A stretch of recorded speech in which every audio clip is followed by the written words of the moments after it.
right. So today I have Cristy Powell here from Cumberland Canvas and Upholstery in Tennessee with me. And tell me what city you're in, Cristy. Chattanooga. Okay, perfect. So Christy's work speaks for itself, and her energy within the upholstery community is absolutely infectious. I'm constantly impressed by her innovations within the industry and what she's doing for the upholstery trade. So I'm honored to have her here today, and we'll jump right into it. So, Cristy, can you tell us about your journey into the world of upholstery and how you got here? Like this, I feel like this space is not, it's not something you just like, do you fall into it? Like, how did you get here? I mean, I guess I fell into it in a way, but did you go searching for it? Like, how did you end up with your business where you're at and whatnot? I never even thought about upholstery until it happened. I never once contemplated how furniture was put together. It was just this mystery, and it wasn't even something I looked at. And of course, now I see it everywhere. Um, I was an executive chef for years and years, and I owned restaurants and I worked for other startups as a consultant, executive chef. I would train their staff and run their kitchen and create their menus and things like that. So I fell at work and I found myself under the care of a chiropractor. And at like 38 years old, I guess, I was like, I just can't do this anymore. I need something less dangerous and maybe less physically exerting. And uh, turns out upholstery was not the right move, but I only do things the hard way. So my boyfriend at the time owned still owns, not my boyfriend anymore, but he owns a small fly fishing boat company, and they were hand laid fiberglass skiffs made in Tennessee. So he asked, since it was taking them a year to get boat covers, he asked if I would want to learn how to sew and make the boat covers. So that was my first OEM contract.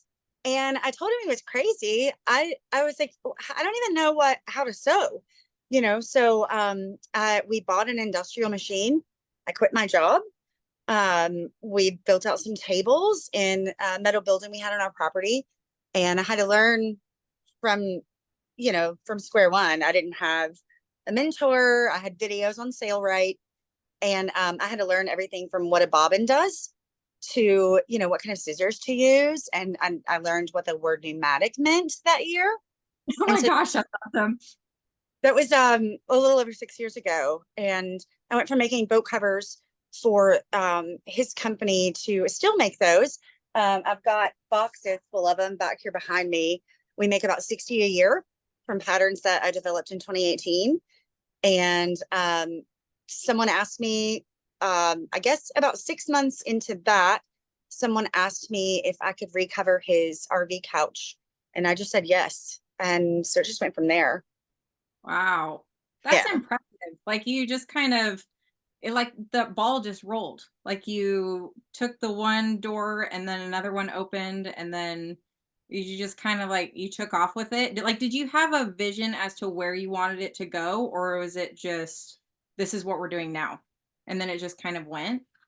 When I didn't realize that canvas and upholstery were two entirely different skill sets, really.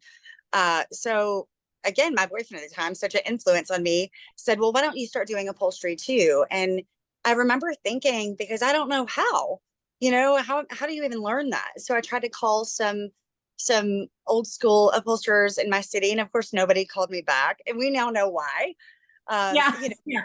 But we don't talk about it. We don't Okay, so we don't you know, share the trade. Just nobody kidding. called back, and I thought, well, I'll just take this thing No. apart and put it back together and see what happens. And then I did that couch, and I ended up moving to Chattanooga, which is a very wealthy city.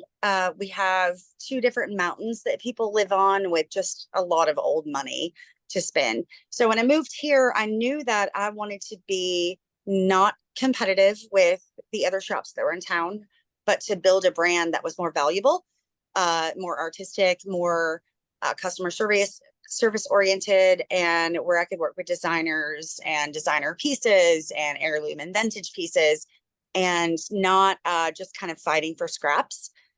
So I created my brand in a way that I would consider elevated compared to my competition, and it just worked. I think that I guess the way I live is actions and choices lead to the life that we want to live, and so I just created this thing, and it worked out somehow.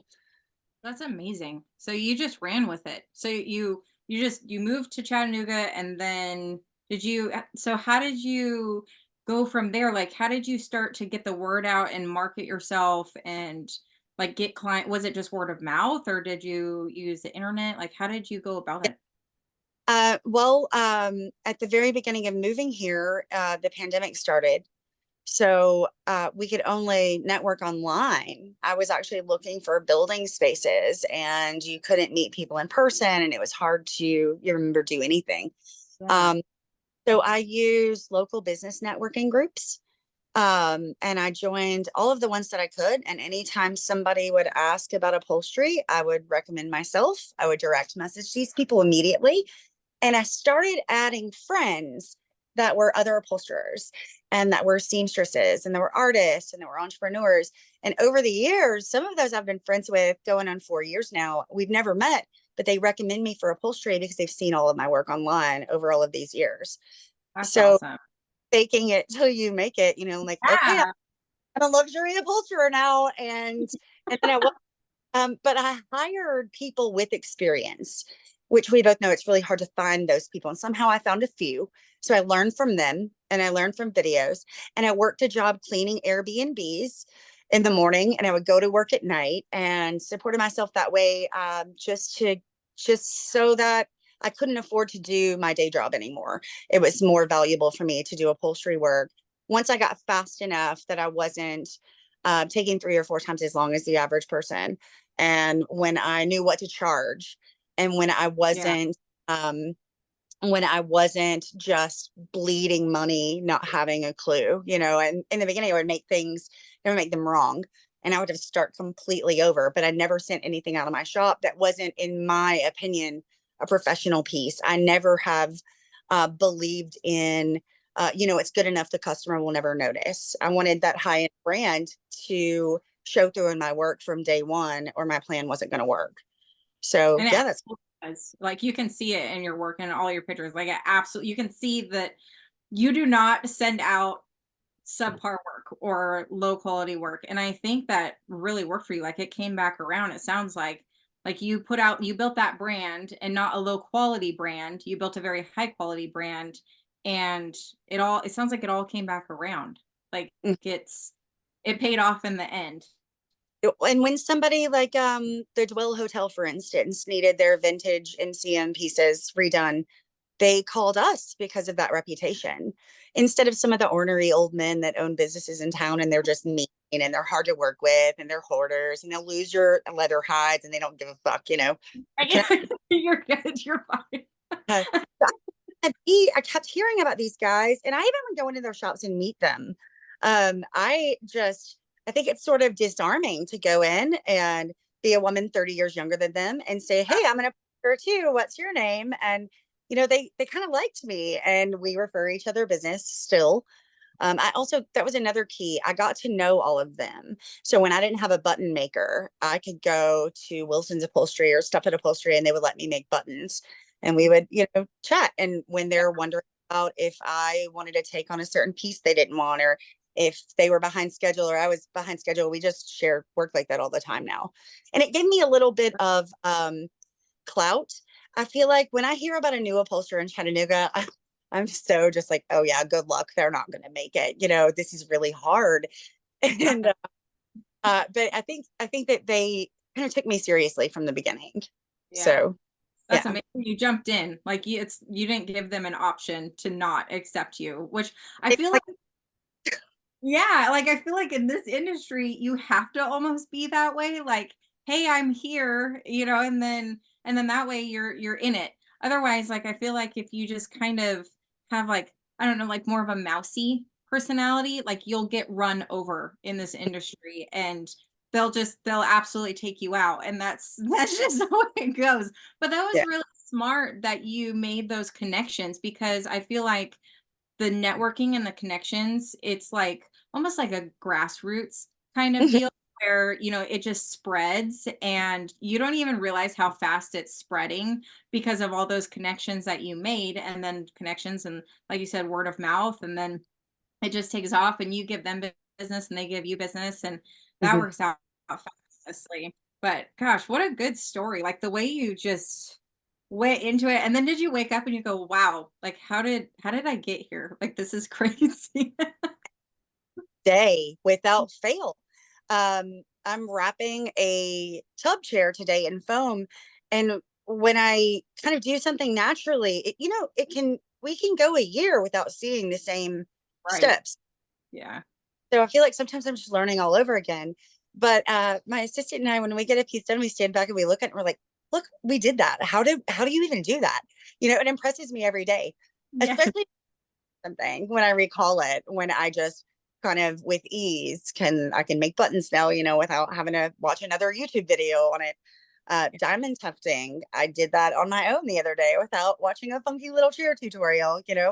But what we do is so complex, and it's not for everyone.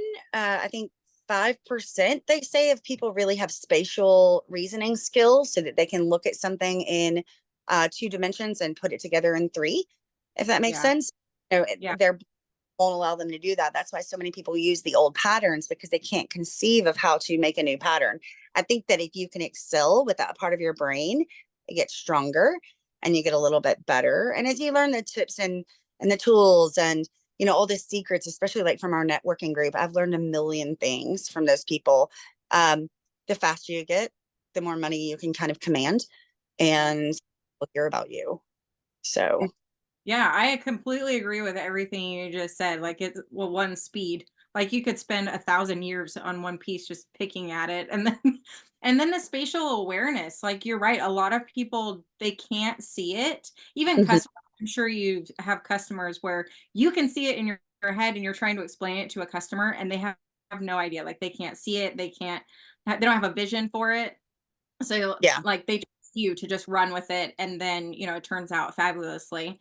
But, can you explain, before I forget, a little bit about your OEM products? So a lot of people don't understand how that works, and like how do you run it? Because like I know for me and other upholsterers too, we have stores contact us and whatnot about, and I actually asked you about this a little while ago about selling to a store. Like how do you run it? How do you manage it? How do you price it? Like is it different? Is it the same as like a custom piece or a commission piece and stuff Yeah. like I made some notes about that. Let me pull those up. But I want to say, first and foremost, it took me years to get to the point where I don't discount my rates anymore.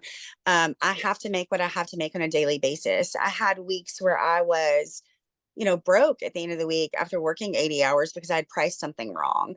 So, when it comes to pricing OEM products, I still need my same retail rate. It does me no advantage to discount it for them. So if they can take that rate and mark it up 100% wholesale, great, great. If they can't and they want to mark it up just a little bit, that's okay with me too. But I only get about 10% of the work that comes across my social media and my phone, because our rates are so high that they can find someone to do it cheaper. They can always find someone to do it cheaper, but that's not my customer. So I that? think with pricing, like keeping that in mind, I'm not in business to save people money, Right. and I can't really afford to do people favors like that. So with the OEM stuff, I actually had to Google what that meant in the beginning when I got offered these OEM boat covers. So let me find this again. So um, with the boat covers, I started making them. The research and development of those, he knew that he wanted me to make them, and I already had the machine, so I had kind of um, a few steps ahead of like how I would start now. But Yeah. I had to research the way they're made, research the products, get all of my pricing together, make one which would be considered a prototype, and figure out, okay, it's going to take me X amount of hours this amount of fabric, and I took the rate of $100 an hour, and that was the price on the boat covers. So whenever a customer orders a boat from that company, they have a list of my pricing for boat covers, and they can order one at the same time. That's Uh, amazing. it's pretty cool. Yeah. Yeah. Yeah. That's And we have patterns awesome. for them. So we just pull a pattern off a shelf, cut it out, and it's sometimes a $12 or $1,500 boat cover for 3 or 4 hours of work. Oh Uh, my gosh. like bill money. Amazing. Yeah. Yeah. But it took you all that time to build up to that and to figure it out. Well, that was my first thing that I ever did. But it took a while to develop that particular pattern. Now, if I had known what I'm doing, uh, back then, if I had known what I was doing back then, I wouldn't have done it the same way. I'm working on something now, which is a prototype for a concealed carry fanny pack for women. Oh my gosh. You want to see it? Yes. This is awesome. Oh my gosh. So Christy's gonna grab her fanny pack. So if you're just on the audio, we're gonna check out her prototype fanny pack that she's creating, and we'll see what she says about that. Oh my gosh, there's so many good things in here. So with this one, the customer approached me. There was no one else in town to do it. She had an idea that she came to me with no art. I had a free consultation with her where we talked about her ideas. And then just like with the boat cover, I thought, how much time is it going to take me to research this? We're going to need a professional artist to do the sketches. We're going to have to create a professional pattern, and we're going to have to create the actual prototype. And there will be alterations and design meetings. And so how much time is that for me to commit? So I asked her for $4,000 to create this for her, and she agreed. That was a steal. And a lot of times I'll look at what other companies are charging. I mean, I've spent years finding Yeah. out what others are doing and what Right. product cost. And I don't ever want to undercut that. I want to be right up there, in Yeah. that pricing. So, so we knew that it was going to be made of corduroy. Corduroy is the fabric of the year, by the way. I don't know if you knew that. Oh, Corduroy has come back. no, no, I knew. So we developed this very simple ladies waist belt. It's got the zipper pocket here. On the back, it's not all put together, but it has another panel that's reinforced with, it's got a wall in between the two that is closed cell foam. And then it's got a little piece of elastic that the gun barrel goes into. And it's going to have another wall here that holds the actual gun in. Wow. Yeah, and so she's patenting these, and That's a, we're at the market. that's awesome. And like she just came to you and asked you, can you produce this product? And then you just ran with it. Well, not exactly. She posted in the Chattanooga Living group on Facebook, Oh, who, you wow. guys know that it does prototyping. And I said, it depends on what it is. We do materials prototyping with fabrics and different textiles. And she sent me a message, or I sent her one.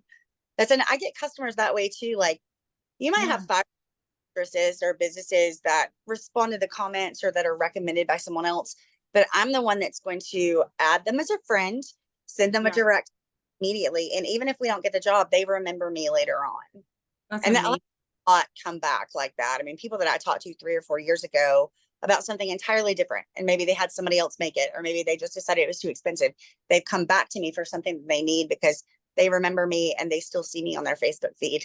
Yeah, and So you made that connection. So you took initiative, you made that connection, and they remember you because of that too. Like that's not only what you do, but you're in their brain because you reached out. That's yeah. amazing. I feel like this should be master marketing today. Well, so just a little side note, I also recently started I started a local business network group in November. Oh my God. We grew 8,000 members, mostly business owners. And it's so different and sort of revolutionary that I was on the front page of a local newspaper last week. Oh Um, my gosh. Congratulations. Thanks.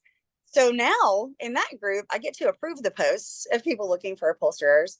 They see my admin, button show up when I'm on. Yes. all of those jobs. That's So I would, if the network doesn't exist, you can create it in your city and make it work for you. that's amazing. Well, and so you filled a need. So you saw a need and you Mhm. filled it and you created that network.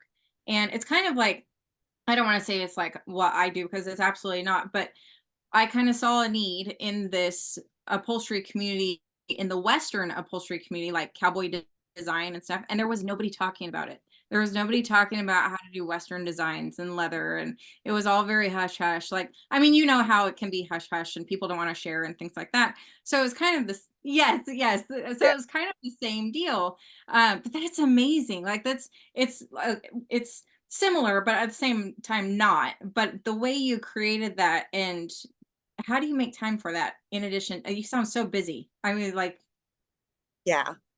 Um, I don't, I do a lot of things and I just work more. I don't know. I'm trying to go back to my OEM notes because there were more things I wanted to tell you about that. But you know, I also kind of scale back on what I'm willing to take in. So I'm not wasting my time with recliners or I'm not wasting my time with large modern overstuffed furniture anymore.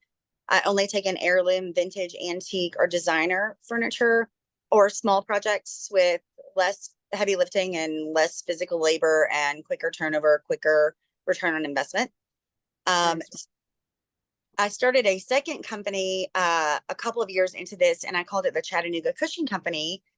And it's really all the same. It's all done here, but it's a different branding. So I market those around the country, and we Wow. make things, and we get a lot of like home builders and architects and designers with weird, funky window seats, and you can't just go online and order something.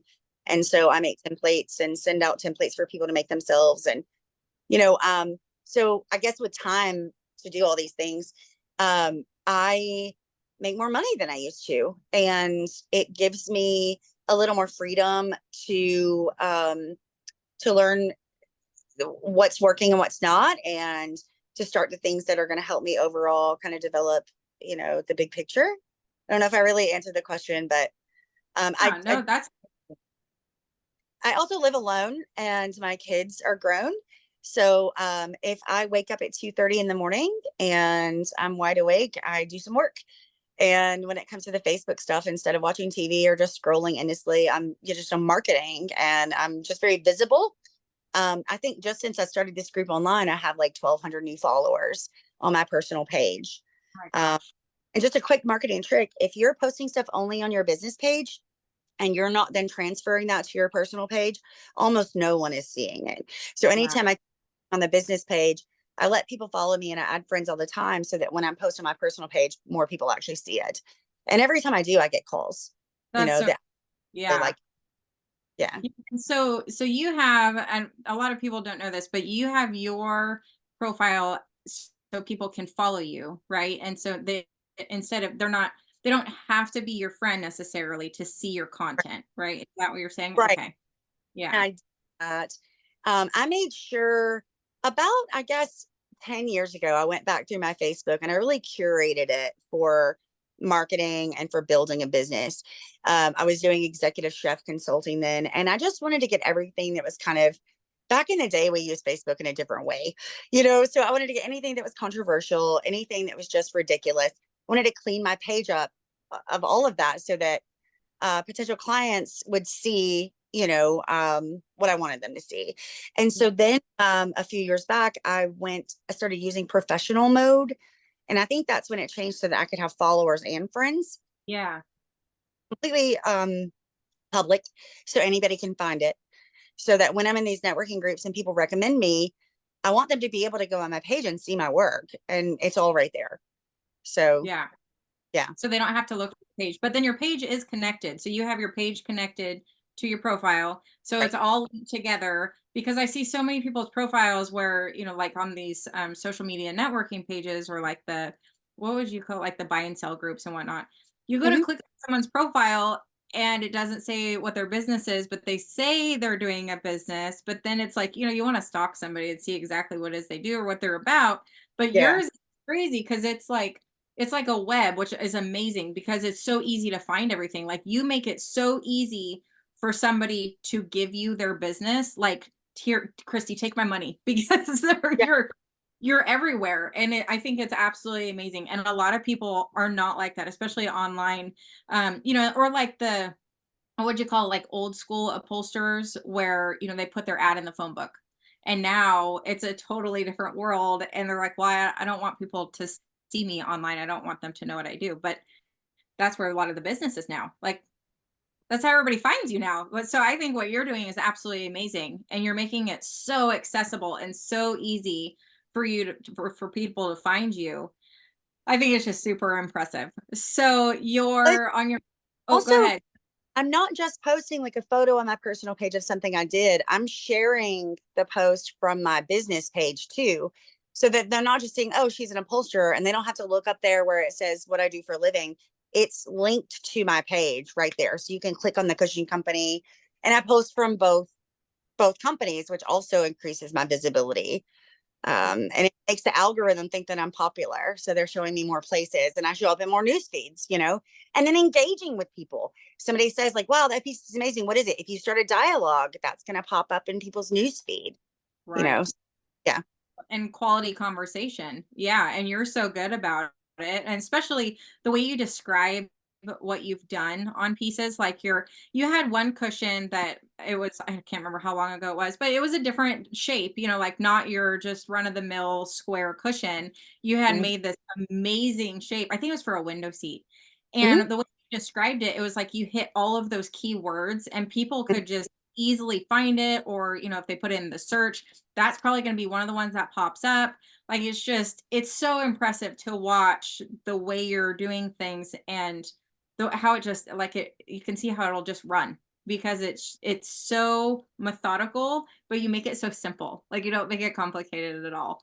And then the other thing I loved, I have to tell you about this, was your post about I think it was needle felting the customer's chair, or was it a chair or a couch For that the her chair. a chair that Mm-hmm. her cat had scratched it, and I Mm-hmm. mean, it looked like it was tore to bits, and Mm-hmm. you said you had needle felted it, like, that was just oh my gosh, it was amazing. I was like, "This woman's a genius." Thanks. Here's the secret about that one. That was a long time ago, and that was something my employees taught me. And I was like, Wow. oh, this is brilliant. So we started offering it that day. Just in the last week, I have visited someone's home and hand stitched their leather seams on their couch. I was Yeah. there for half an hour, and she gave me $200. It was a good afternoon. I just did it on a Saturday when I had nothing else to do. Yeah. Um, Yesterday, we had from the networking group I started, someone had a dirty couch.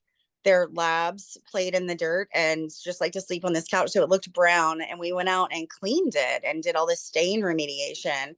And so people trust me to do uh, pet damage repairs on all their furniture. It's a nice little, I Yeah. consider it a side hustle because Yeah. it's not, I just do that in my spare time. Uh, so yeah, work. That's awesome. Yeah, and I mean it's amazing the different things that you've done with upholstery, like between the fanny pack and then your boat covers and your OEM products and then furniture, and like I feel like you have your fingers in all of these different things, but it all works together so well. Like it's absolutely impressive. So you should be really proud of it because I'm just in awe of how you do things. So, if you had any recommendations for somebody who wanted to get into upholstery and who was looking to like set their pricing, Mhm. or they don't really know where to start, do you have any recommendations on that end of it? Yes. I have never made my own pricing checklist, but I have read everyone else's on the internet. So you can go to other upholstery companies' pages and they'll have it just laid out. This is how much we charge for a foot of welt. This is how much we charge per button. This is how much we charge to tie every spring. This is how much we charge for new foam. So I studied those.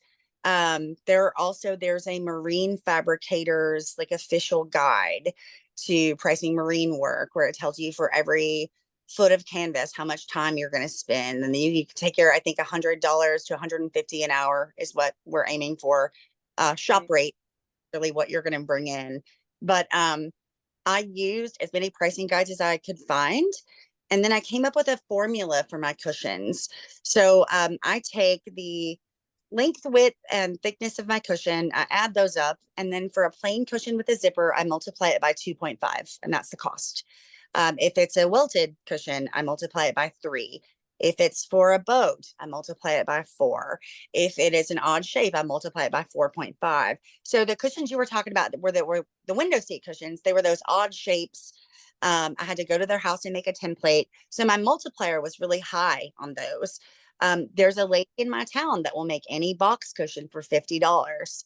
And we Yeah. all hate, you know, he Yeah. paid $1,700 for 3 cushions, and it was worth every penny of it.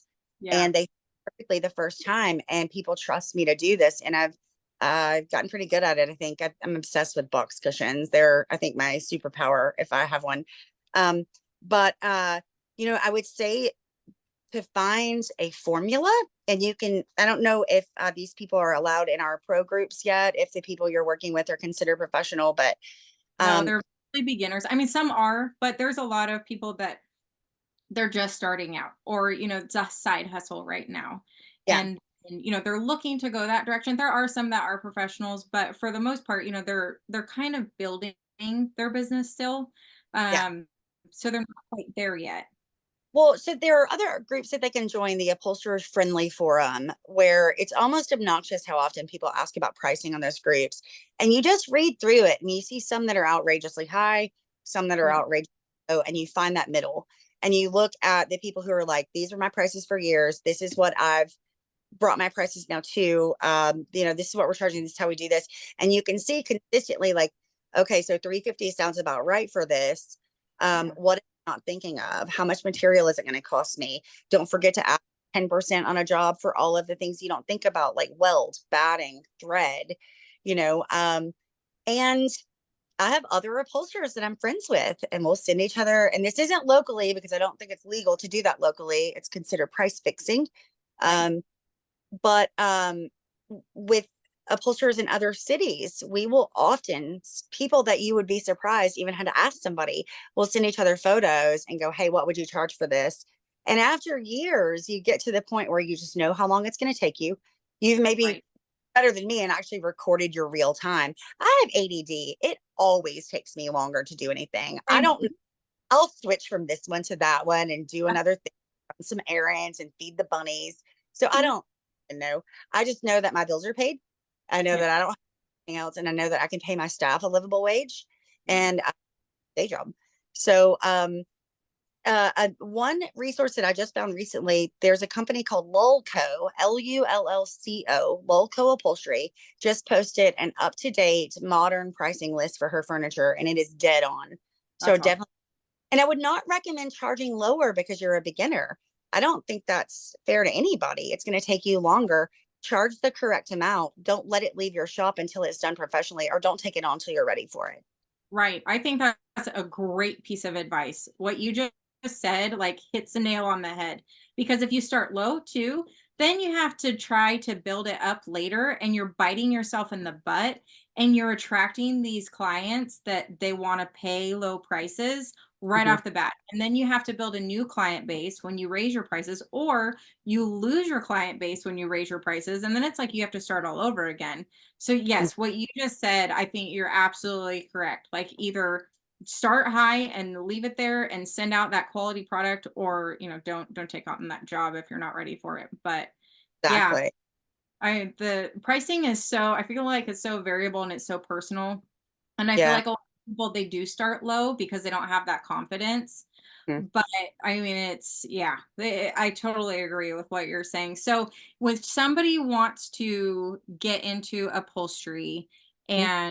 and, they just want to jump in, you already mentioned quite a few recommendations, but do you have a recommendation on, like, a good place to start? Like, tutorials or workshops, or like how there's things out there, and there's information out there as far as education to learn, but at the same time it's like you almost have to dig sometimes with upholstery. It's not, we don't have a school here, like they do over in the UK. Like, we're not that lucky. But like what with like how you did it and the way you built your business, it sounds like you just scratched and you clawed and you figured it out and it was trial and error, which my gosh, what you did is absolutely amazing. But if you had to do it all over again and you were starting brand new, what would your recommendation be for somebody in that space? Um, so I still do this. I have several YouTube channels that I follow, and they're my go-tos. I don't watch just any random person doing upholstery because I've learned through the years watching those that a lot of them are doing it wrong. So I trust the old schoolers, the traditional Broadway upholstery school. I trust all of their videos. Um, it's Buckminster, I think, is another one. I love him. Yes. Yeah, and a lot of that's even more traditional than I go. You know, my employee and I watched one today where they were using tacks to do the spring twine, and everything was, you know, with nails instead of staplers. I was like, yeah, we're not doing that. Yeah, That's no, we're not good. and we're gonna do how we want to, and I don't care. Right. Um, but so that, and then Funky Little Chair is another one, and she monetized with the fabric supply company to such a degree that she makes money off of her YouTube channel, and she's retired as an upholsterer. That's And I amazing. think my age. So so find the ones that you trust. Sailright.com has a million videos. That's how I really learned. Um, Taking things apart and putting them back together. And I would start small. There's a way to phrase it where you don't have to say, oh, I'm new. I don't know what I'm doing yet. I can't take on your wingback chair. But you can say, you know, we take on smaller, easier to handle projects like dining room seats and cushions at this time. You can check back with me next year, whatever. Yeah. Um, and there's no shame too in saying, you know, I'm just focused on these things right now as I'm building my skill set up. And, you know, I'm happy to put you on a waiting list. We might be able to get to it in 2025. That's a way for people to walk away from the interaction going, wow, this person's amazing. They're learning, they're planning ahead instead of, oh, she's just not capable of doing this. That's So, amazing. Yeah, and what a great way to word it. Even like how I'm sure you turn down a lot of customers because you were saying you take a very small amount of jobs, but like you're saying is all the way you word it in taking jobs or well, in turning down jobs too. Like it's when so do you have a way that you word it when you send someone to another upholsterer? Like if you don't want that job ew. and it's not it's not in They love me for it. So I grew up in a restaurant. My parents owned a restaurant. I worked as a server. I worked as a bartender. I was a single mom and I worked in sales. So I was always very customer service oriented. You are not rude to people. You want them to like you. You have to end the interaction positively so that they talk good about you and they don't, you know, give you negative reviews. So I right. had that came in from a designer that I worked with. She's a Facebook friend now. Her mom worked for me for a few weeks. And when she asked me about these, they're just modern overstuffed couch and an armchair. Um, there's a there's a cat here now. I don't know if you sorry. No, you're fine. I've got a weenie dog here, so So I said, "Hey Rachel, thanks for thinking of me. We have downscaled, and I'm not taking large furniture with the exception of heirloom, antique, or designer pieces. I refer those to Parker's Upholstery." She didn't even know who Parker's Upholstery was. I found out a few weeks ago that Parker's Upholstery is charging about a third of what I charge for a settee, which is crazy. They own their building. They're a married couple. They're older. They don't have the same overhead I have. They're not paying any $25 an hour to work for them. So I don't compete with that. And when I have somebody that says, "Oh, you know, that's a really high quote," I just give them what my quote is, and then if it's too high, I will say, "Oh, you know, if budget constraints are a concern, you should check with Wilson's or Wilson's and Ottawa or Parker's Upholstery. I think that their pricing is a little more competitive because you know they have less overhead or they own their building." And I yeah, think that's I'm paying $1,500 a month rent, and they own their building. So, yeah, and people are super grateful. And some of those people have actually used me anyway, even though there was a less expensive option because they liked that. Um, I don't know, I guess just that kind of customer service. yeah, And like, or when you're calling these other shops, they're really kind of angry. Like they're older, they're only carrying two fabric lines, and they don't care what you think. They're Right. not going to communicate with you. They're not going to send progress photos. They don't want to hear from you. There's one guy in town who is famous for hanging up the phone on you. So yeah, or losing your furniture altogether. And a lot of these guys are also retiring, and they're some of them are dying. And so for me, I think that what kind of sets me apart and what makes people choose me and they want to pay me more is because I am happy to work with designers. We're happy to kind of communicate and change things and bring their vision of life. Um, where we carry a whole lot more fabric lines than those people do, and we're friendlier and they can trust us. And so Yeah. they will happily pay us more, and they will come back to me. They won't go to Parker's next time. They'll come to me first and get my pricing, or they won't, or they're cheapskates and they're only willing to pay that rate. And I don't want them to call me anyway.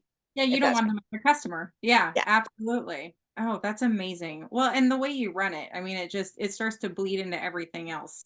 Like your customer service.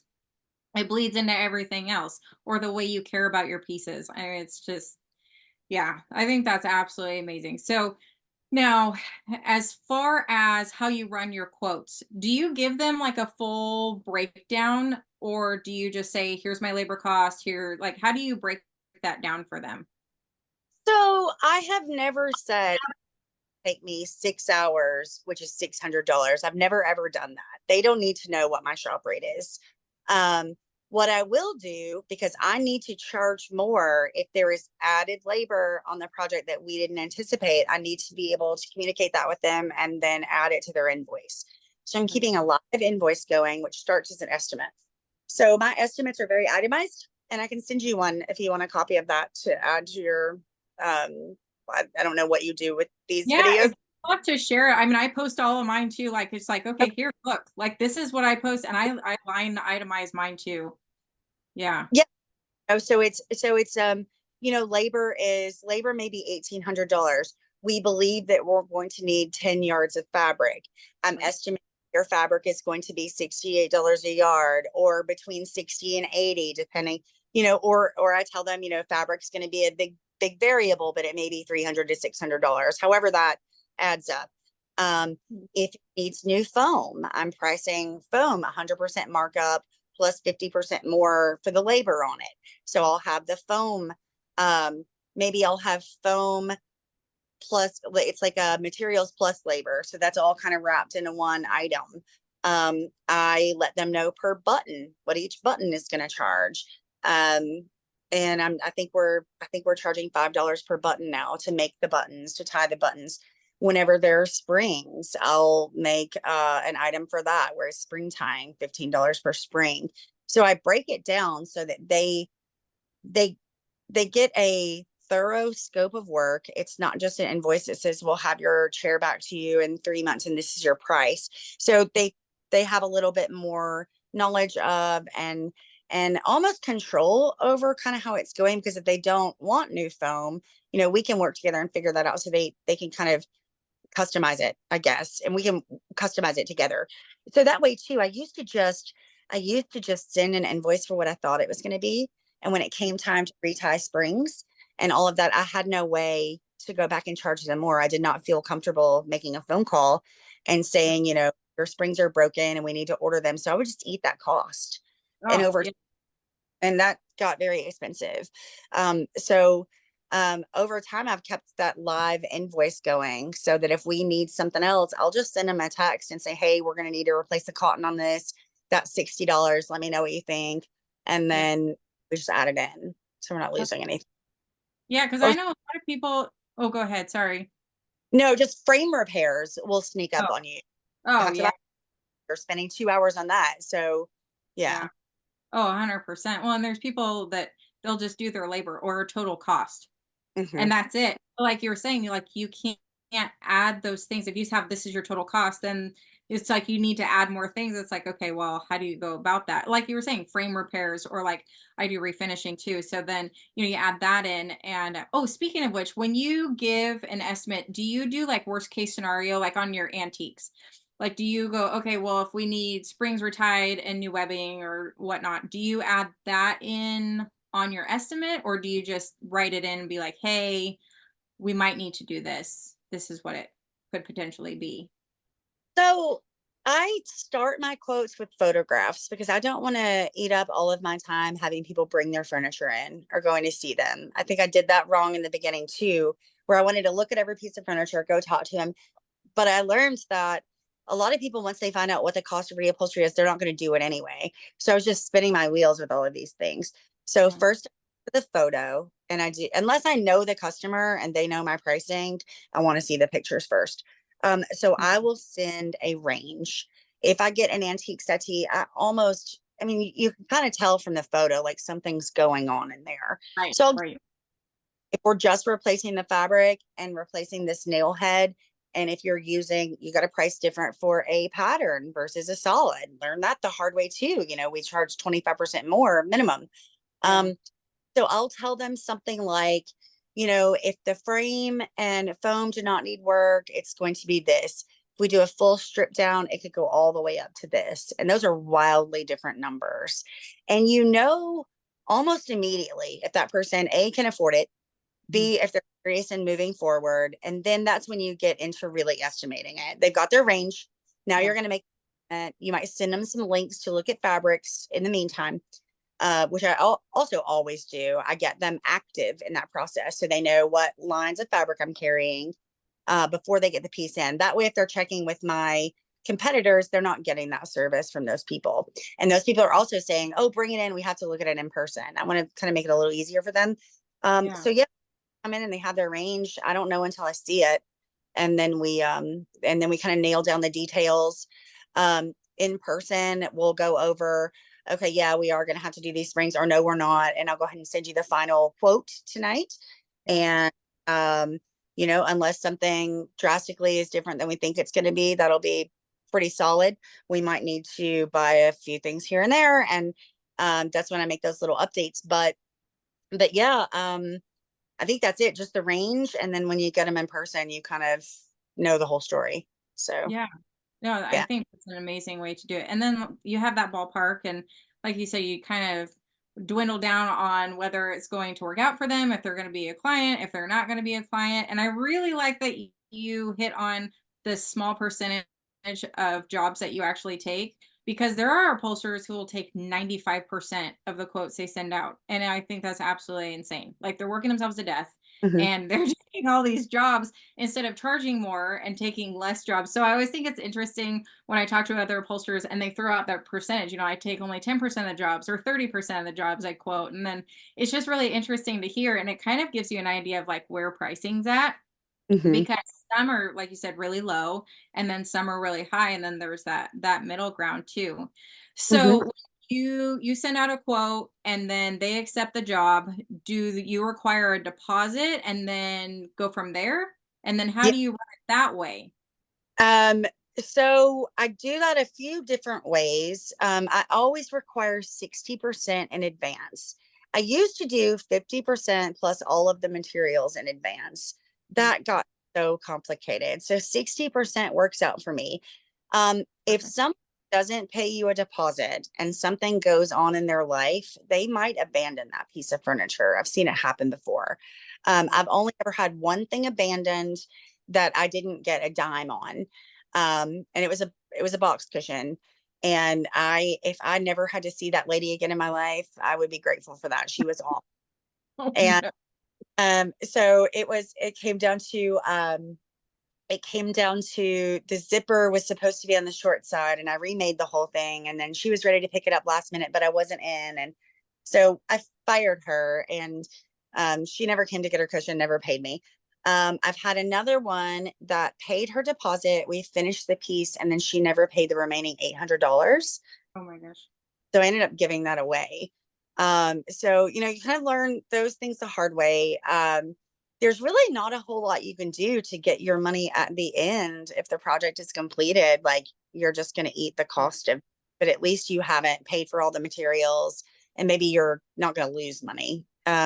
So yeah, get that 50% or 60% up front. With the prototype customer, we wanted to split it up over 6 months. So I use Square, and it has a great feature where you can charge 25% deposit and then set up 3 or 4 more payments. So they just get notices when their payments due, and we kind of keep it going. If you have a situation where you're not comfortable to know that you're going to get paid at the end of the project, a lot of people will set up 50% in the beginning, 25% 2 weeks before it's due, and then get that last 25% before the people pick it up. I would highly recommend not letting people take stuff home without paying their final. I do it all the time just because I know customers, but even though they're customers I've had for years now, sometimes they take weeks to pay me. Yeah. Um, and then I start adding late fees, and then I start being mean, and we Yeah. don't need, and I have to tell them my rent is due, and that doesn't make me, Yeah. so we should Yeah, avoid that. you shouldn't have to chase it. And that's, I think the way you go about it is really smart, because there are a lot of people that they don't take a deposit up front, or even like a waiting list. They won't take a deposit to be on the waiting list. And for me, I do. Like, Mhm, if I've agreed to your job, you agreed to the quote, and mhm, we go down that road, we're designing it because I'm spending time designing it.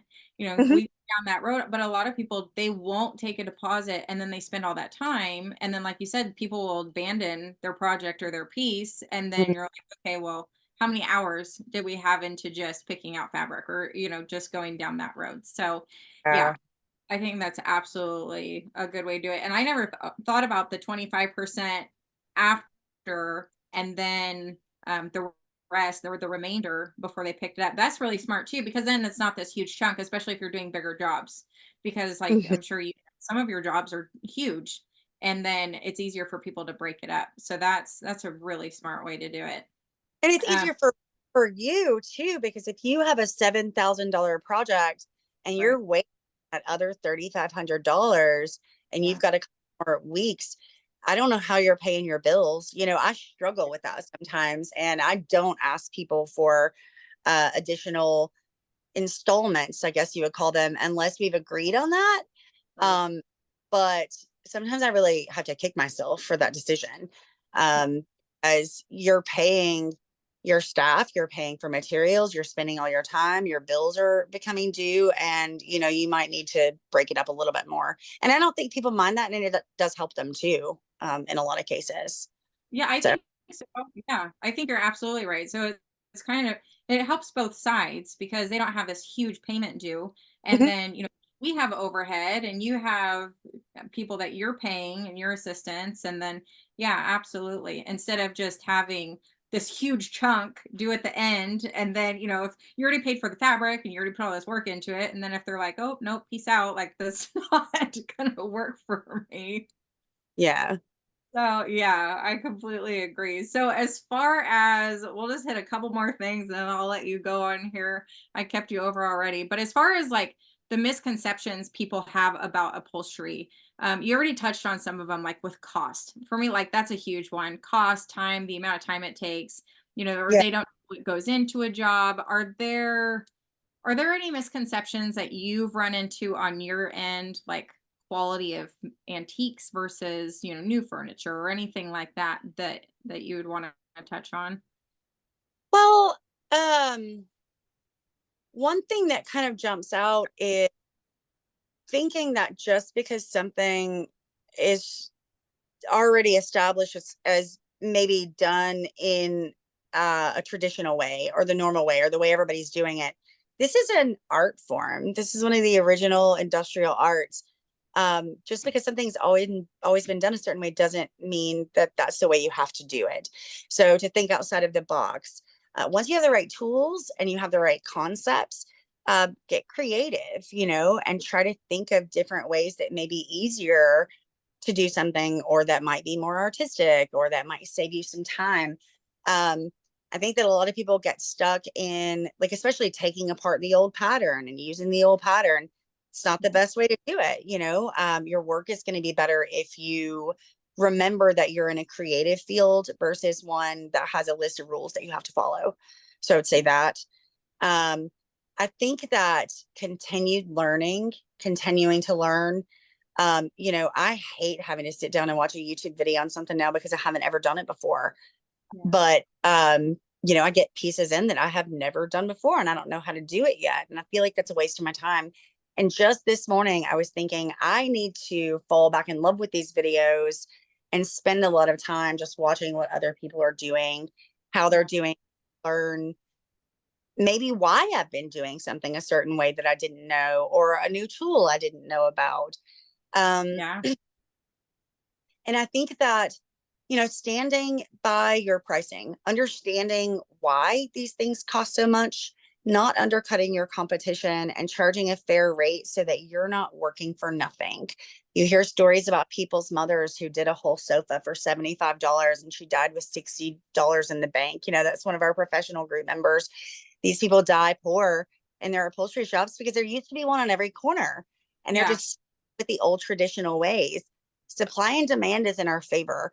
There are 5 upholsterers in my city, and some of them are people that I've trained, and frankly, I'm not worried about the competition because everybody has furniture and there are only so many people to do it. So you have to remember that with supply and demand, your prices increase, and that's just the way it is. And if you don't have overhead and you love doing it and you want to do it and give it away, just keep in mind that that is affecting single mothers who are learning this as an actual career path, and businesses that, have overhead and pay for insurance and pay for licensing. So that's really not helping. No. Well, and then it's a hobby. Then that's not a business for some. That's they're just doing it as a hobby, and that's not. I won't go down that road. But I completely agree with what you're saying because yeah, there are a lot of misconceptions in it all, and I really that's one of the reasons I like doing this is because it gets it out there and talking about pricing. Like that's all. It's hush hush a lot of times. Or talking about the way people do things or the way upholsterers do things. And like Mhm. you said, I'm not worried about the competition either. Like there's so many people, it's so funny. They'll come to me and they'll be like, "Oh my gosh, did you hear there's some other lady that's upholsterer?" I'm like, "Great, what's her name?" Like I will send her business. Like Yeah, exactly. there's enough to go around. There is enough furniture to go around. Yeah. So, And can you people go ahead. shocked. People will be stunned. People have never gotten anything quoted. I had a guy reach out to Yeah. me about a month today that was diamond stitched and French seamed, and it was gorgeous. And I told him $1,200. It was a 2-passenger seat. Um, and that was kind of low, but I wanted to do it. I would have normally gone maybe 13 or 14, but I have some leftover vinyl I was going to use. So I was thinking, 12. And he Yeah. said, "Oh, I found a guy 30 minutes away that'll do it for 250." Oh, And was not to offer to do it for 250, but I said, "Oh, that's amazing. The average industry average is 1,000 to 1,500. Um, if he ends up being any good, send him my contact information because I'd love to outsource to him." I'm not yeah. apologizing about my prices. As soon as you start apologizing about your prices, that puts you at a disadvantage. I agree, and it lowers your worth. Like Yeah. you're apologizing, you're feeling bad for having self-worth and you're feeling bad for having a quality product. So if you stand by your pricing, somebody's going to pay it. Like there's somebody out there that's going to pay it. They're going to see your value, and those are the people that I want. I don't want the people that they want low quality value, just like you were saying. So are there any projects or pieces for you that are particularly memorable? Like, like good or bad? Is there like, do you have one of each? Like, this is a piece I will never do again, and I absolutely love this. This will always be my favorite. Mhm. Yes. Um, one, it was one and done. I did it was a wingback set with an ottoman, 2 chairs and an ottoman. It was in a very expensive, not backed plaid. So it was unbacked. It was kind of hard to deal with. And I am obsessive about pattern matching. I think that any upholsterer that is taking themselves seriously is going to pattern match. A lot of them just save the time, they throw it on however, and just get it out the door. Yeah. Um, so when I pattern matched this plaid set, every single line had to match up on the across the 3 pieces. So not only did I have to match them up on one piece from the cushion to the inside arm to the outside arm, they had to be matched up dozens of times and then hundreds of times across all Oh, 3 projects yeah. vertically.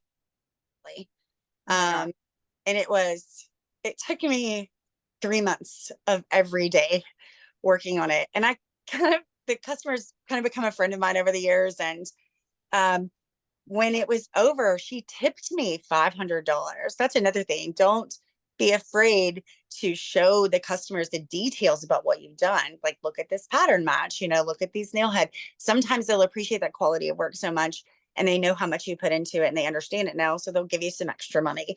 There's no shame in that. Yeah. I don't ever want to work on a set in plaid again, although I will. I'm just being Right. some I won't do recline. I've never wanted to do recliners and they're just too heavy. I won't do auto. I learned that the hard way. I'll leave that for people stronger than me and that don't mind getting sweaty and dirty all day. Like it's just kind of gross. So I don't want to do that. Um, the things that I did that were extremely hard, and I tend to dream about my work when I can't figure out designs. I have to keep learning and growing in my skill set as I've got this project in my shop to ramp Yeah. up to the level that I know what I'm doing on that particular project. So there's just constant continued learning. Yeah. Designer projects have been my biggest challenges. But we've gotten a lot of them. I did all the upholstery for like one of the largest vintage resellers in the world. We did all of their leather work because nobody local would touch leather. And I was brand new. And I was like, sure, I'll do it. Bring me all your leather. So that was, a challenge. But he brought me a leather Eames lounger with a genuine one that was worth, $8,000 to $10,000. So if I'd done it wrong, it was a huge liability. Yeah. And it was prefabricated or pre-sewn leather cushions that were tufted, but they attached to these plastic bases with zippers that were inverted. And I don't even know how to explain what that means. Like the zipper went on inside out and then it tucked over and it looked like the cushion was horizontal, but it was actually vertical because it made the tufts do a different thing. And I Oh didn't my. understand. And I had it for 6 months and I dreamed about it and I prayed about it and I couldn't find any videos about it online. And I asked other upholsterers what they thought. And I just trial and error over and over and over until I finally finished it. So that's a memorable challenge. And I learned a whole lot. I think I would go about the whole thing different if I had to start that over again. So yeah, that one stands out. Any Parker Knoll chair is gonna Oh, give you particular problems. The yeah, fancier, the harder the upholstery is gonna be. I And agree. I would say when you see something and you don't really understand how it can possibly attach that way, a lot of times there's going to be glue and hardware that you don't know about yet. So you really need to do your research about what's going on inside the furniture before you commit to how much you're going to charge. So, and if anybody watching your podcast or listening, whatever, wants to contact me in the future and just say, hey, what do you think about this piece? They're welcome to do that because I feel like I've learned a little bit at this point about some of the sort of hidden challenges that we face. Um, and, those make for hard weeks and hard months sometimes. So if I can save anybody that trouble, I'm happy to do so. That is so generous of you because oh my gosh, you totally understand that sometimes pieces will just kick you until you're down. And you're like, why am I doing this? What's yours, to Sierra? What's one that you won't ever do again? A particular. Oh, a piece that I will never do again. Um, gosh. I have so many favorites. If we will just talk about the favorites. But uh, Favorites. uh yeah, the favorites always really stick out for me. The ones that I will never do again. I honestly don't know if it was the piece that I would never do again, but the customer that I would never do again. So for me, I mean, there are pieces that I will never, like, I will not do recliners. There's certain ones that I just won't take on. Mhm. I hate attached cushions. Like, I'm just not a fan. I don't need to take those on. And then as far as like channel backs, I'm not a fan. It's not that I don't like doing them. I just don't like them. So Yeah, for me, like I have enough customer base to not do them that I can. It's not that I can't. I just don't want to. But yeah, for me, I think it's more the customers. Like I have really great clients, really great customers. A lot of them, like you were saying, they become friends. And in the beginning, I didn't really understand how to spot those red flags and I didn't know how to say no. So I was like such a people pleaser in the beginning and I was trying to figure it out, just floundering my way through learning the trade of upholstery and business, that I would take on every project because I wanted to learn. And so I would take on these projects, like you said, you don't necessarily have that skill set, but I'm going to learn that skill set as I'm going through it. But oh Yes. my God, some of them it was just, and the customers who couldn't decide. Like I've had customers who they took 2 years to design their piece and they put their pieces on my books, but they just couldn't make up their mind. And now I know that I know what to look for those red flags. And I think for me, it's mostly what it is. Like there are pieces that were horrendous or pieces that I'll never do again. Like I should make a list or a journal, pieces I will never do That would again. make a great book to write too. I Right. think everyone would buy this. Things we'll never do. Yeah, seriously. That's like a book for upholsterers about upholsteries to where we could all go, oh yes, yes, I've been there. The dreaded bloom chair. Yeah, I just remember while you were talking about that, I had a lady, a red flag customer who wanted a slip cover. People think that slip covers cost less than upholstery, but they really don't. They're actually a little bit more difficult for me. If you can buy one on Amazon, great. It's made in a country with a lower cost of living Right. and they created a pattern for it, but we can't create something custom for you Yeah. and charge $300 for it. We just can't do it. So we did one for a lady that I outsourced to someone else in town who makes them. Um, and we only charged, she wanted it for less than $1,000. So we did that. And all of a sudden, when we started working on it, she decided that she needed the old one back. So we couldn't take it apart and make a pattern. Oh, We had to make the pattern with it in 3 dimensions, which was, and I didn't even do it. Tisha did it, and I'm sure it was horrible for her. But she had some family issues, and this lady wanted it by Christmas for no reason. We had never agreed on that date. yeah.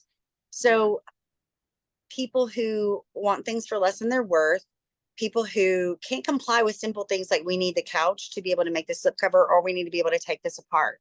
We ended up, I think she took it apart and then put it back together for Oh the my God. lady for no extra money.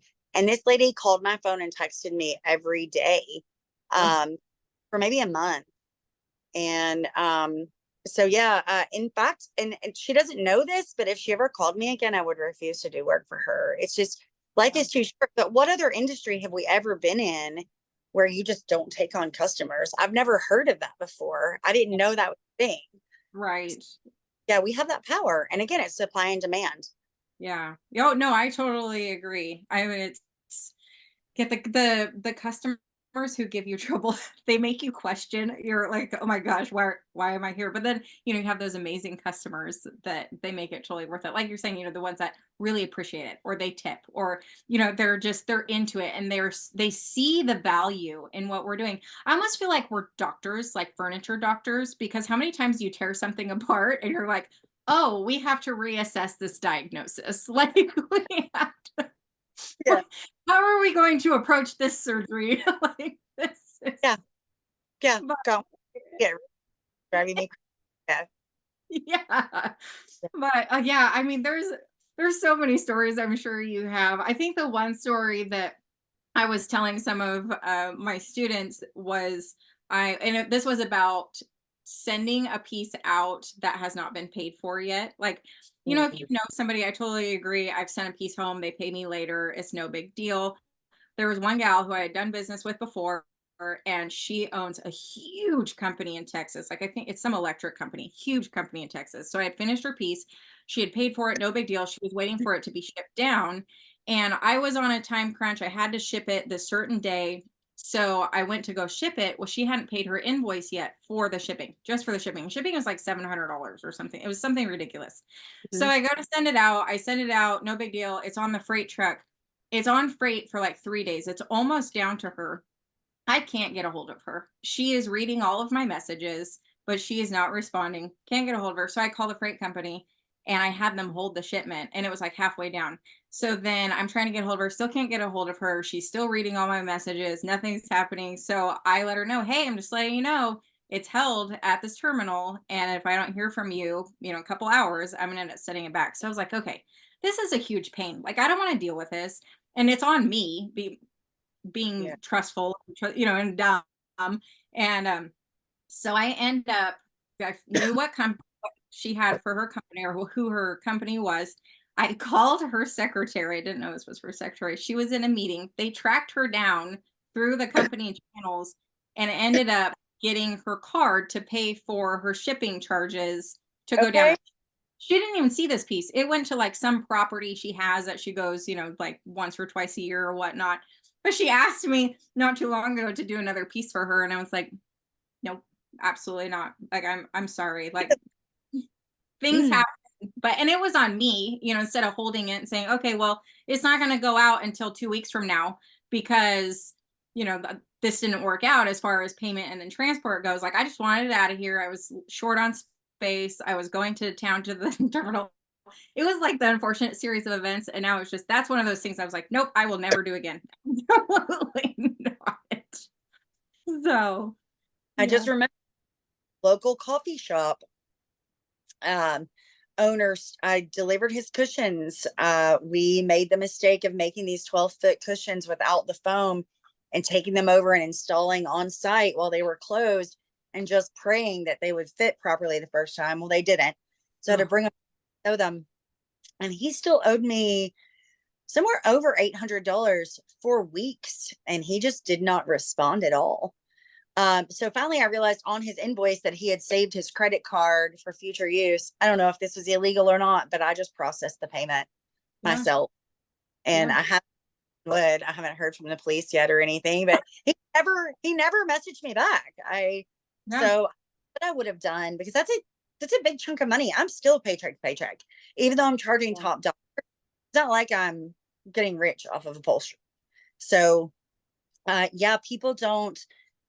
I I don't know that I really understood how much small businesses need you to pay them on time until I got in a situation where, everything we turn out has to be paid for so we can keep up with stuff at all times. Yeah. Um, and yeah, I think and if you set those expectations with your customers in writing in the beginning, like like to let people know that the project is, full balance is due when the project is completed, not necessarily when it's picked up. We Right. can't just float you for 2 weeks, especially when it's those larger 4-figure amounts. And it's unfair for them to expect that of you anyway. So Yeah. No, you I just completely agree. have to say so many uncomfortable things, and you have to put everything in writing, and you have to cover your ass, and you Yeah. have to save your expenses, and you can't hurt yourself all the time either. Like, that's another thing. Like, this is a lot. Sometimes I think about getting a regular job, frankly. I So, know. After was it last Tuesday that I had mistaken that we were going to meet up last Tuesday, and then yeah. you posted about your finger, and I was like, oh my gosh, I felt so bad. And thankfully, it worked out to where that wasn't the case, that we weren't meeting up that day, because I felt horrible. But I was like, oh my gosh, like, it's such a thing. And people, they don't understand. They don't understand that you're going to stab yourself. You're going to bleed. You're going to like possibly get tetanus. Like, Yeah. Yeah, I'm really excited that I have an up-to-date tetanus shot now. I told the doctor, like, have you had a tetanus? I was like, no. And I work with rusty furniture all the time. Like, I cut myself every single day. yeah. The recent thing was last week, I decided just to cradle the stapler under my arm with the air compressor on while I did something else. So I put a staple through my shirt, 2 shirts, and it stuck in my stomach. I had to go get pliers to pull a staple out of my stomach. And you know what I did? I just kept working. Yeah. I had to finish it. Like, that's what you do. Yeah. When I finger with the saw, I kept working for 3 hours before I went to urgent care. Yeah. And if your upholsterers don't know this yet, hydrogen peroxide removes blood. And that's the only thing. Yeah. Yeah. It's amazing. Do you ever gonna happen if like some of your furniture and it's in a murder scene at some point and your DNA shows up? Oh, I think yes. Yes. Like, you're like, why is your DNA on this furniture? Well, what? yeah, I bled on it. As I was, the other thing it reminds me of is like, I'm sure you've seen Monty Python where the knight's arms get cut off and he's like, "'Tis but a scratch." Yeah. Yeah. Oh gosh. And when you staple through your finger and somebody's working for you and they're like, oh my God, are you okay? Do you want to sit down? It's like, no, just hold this. I got to keep going. I just wrap it up in painter's tape and move on. Yeah, yeah. We use super glue. You know what? It works out great. Like, That's That's what they say. Yeah. Oh yeah, yeah. So before I did upholstery, I worked in the emergency room, and I will tell you what, that set me up like trauma and then to upholstery. Like, Yeah. So can you do your own stitches now? oh If you yes, oh yeah, like oh yep, stitches. I have one of the staple guns, that we used to do in the ER. We'd staple people's head shut and stuff. So I have one of those in my shop. I have stitched myself shut without any like actions. I am not going to the ER. Like if I am going to the ER, it is because I am dying. Like so, that's uh yeah. yeah. So when I Thought about saw this because I think I could do it. It's just the pain of it. I know I could get the stitches better than they do at the emergency room. Like I'm much more perfect at it oh, than uh no jagged stitches for me. But yeah, no, how do you numb it? so I did it without lidocaine and I don't like lidocaine because they stick you so many times with the lidocaine and then the lidocaine burns and I'm like, you know what? I would rather just poke myself however many times to get this. And granted, I've only done like two or three, like it wasn't that bad. But no, no, I think it's dumb. That's what I think. I'm like, you know what? This is probably dumb. And one of my best friends, she's a PA, and I'll tell her, so can we work together in one of the emergency rooms? And she'll tell me something. She's like, "You're absolutely dumb. Like you were an idiot. You're." I was like, you know what? I don't want to go in. If I go in, it's because my arm is gone. Like, Okay, that makes sense. Yeah. Phew. yeah, but I feel like, and you would suffer pain on a daily basis, so it's like if you have to patch yourself up, I'm going to put this podcast out and people are going to be like, you guys are so dumb. You're going to die of something, some tetanus disease. Probably. Yeah. That's, I've had fun though. I feel like I've left a legacy a little bit. I this also makes me feel like honestly that I don't want to die in my workshop of some horrible freak accident, but things do happen. But I think it's pretty cool that we are, I take apart pieces of furniture that somebody last upholstered 250 years ago. yeah. And people are living with and passing down furniture that, some other upholsterer is going to open it up in another 100 years and will be long gone. And that to me is a little bit of magic in the world. You're just leaving a little bit of art and legacy. And I really love that about it. So if it does kill me, it's fine. I've had a good run, I That's how guess. I feel too. I was like, you know what? If this is how I go out, we'll go out with a bang. And my name is out there. Like my furniture is out there. Yeah, So yeah, it good. is. That's And it's not, it's it's not good. yeah, it's not an ego thing either. It's just like I think there is a little bit of pride behind doing things with your hands and having that spatial intelligence like you do, being able to see it and put it together. And the average person a lot of times they don't see it. And Yeah, you have the ability to see it, you have the ability to put it together, and you have the ability to make art, which I absolutely agree. It's absolute art. It might not be how someone normally thinks about art, but right.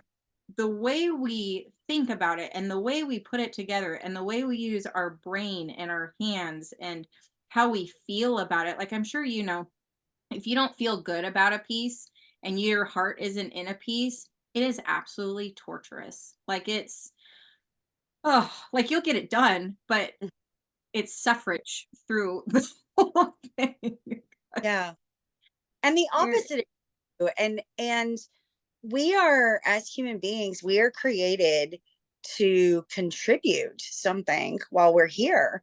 yeah. It's that's uh my education is in psychology and anthropology. So I started in a whole different like social sciences. I think that there have mass addiction and so much depression and so many of our kids are medicated. It's because we are losing um you might even call it a connection with a higher power when you're creating something and contributing it, whatever it is. If Yeah. it could be art, it could be providing service, it could be volunteer work, it could be an invention that was needed to progress society. Like I think that that's why we're here.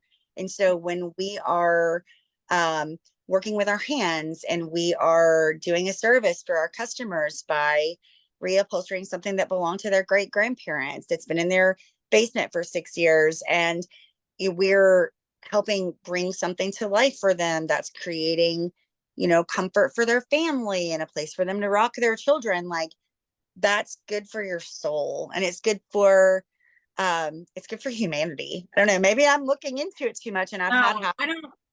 I No, I don't think you are at all, because for me it falls back to purpose, Mhm. and like you were saying, doing things with your hands, and then there is that connection. It's the connection with self, like yourself and who you are and like what you're putting out. For us, like we're putting out part of ourselves. Like that's it goes along with each piece, and ourself is what is building that piece. And I think it's all connected to me. You call it woo woo, call it higher power. Like there was a reason you fell into this and took off with it the way you did, and maybe that was your purpose, but it's going to live on, which I think is absolutely amazing. It's not, if you were gone tomorrow, you're still living on essentially. And you know it's not this weird like ego thing or whatnot, but it's cool, and I think it is something that should be more talked about in a way, without, I guess we don't have to go down that woo woo road, but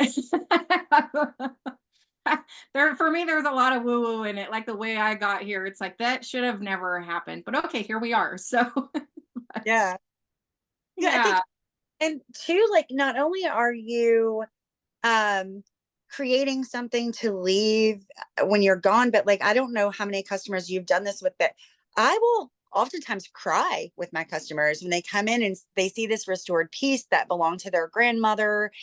Or I had a lady I made a custom pillow for that was out of her granddaughter's favorite pajamas that she outgrew, and she's going to Oh, give them for her birthday, and it's just so moving.